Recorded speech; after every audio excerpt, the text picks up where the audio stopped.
যেই শোষণ থেকে বাঁচার জন্য আন্দোলন করেছিল, সেই আন্দোলন, সেই শোষণ দোসরেরা দূর হয়েছে, কিন্তু প্রতাত্তারা আবার বসে গেছে।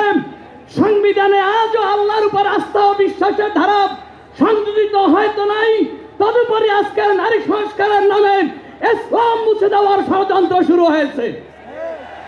সম্মানিত উপস্থিতি, আমাদের মনে রাখতে হবে, এটা আমাদের সামনে যে বিপদ দেখতেছি, এটা একমাত্র মহাবিপদের একটি লক্ষণ মাত্র।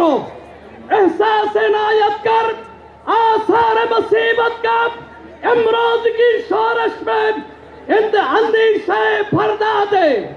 যদি আমরা এখনো হুঁশ না হই, আমরা যদি কেবল একটি গোষ্ঠীগত কিংবা শ্রেণী আন্দোলন দিয়ে এই শক্তি প্রতিহত করতে চাই, ভুল হবে।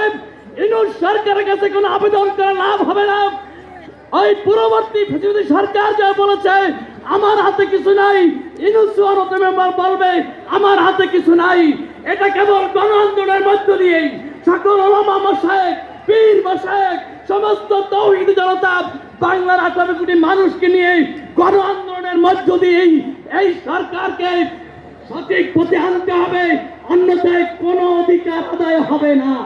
ঐক্যনীতির ভিত্তিতে সমস্ত দল মত সিলসিলা নির্বিশেষে সমস্ত ইসলামের পক্ষ শক্তিকে আজ ঐক্যবদ্ধ হওয়ার সময়ের দাবি। আল্লাহ আমাদেরকে সতর্ক হওয়ার তৌফিক দান করুন।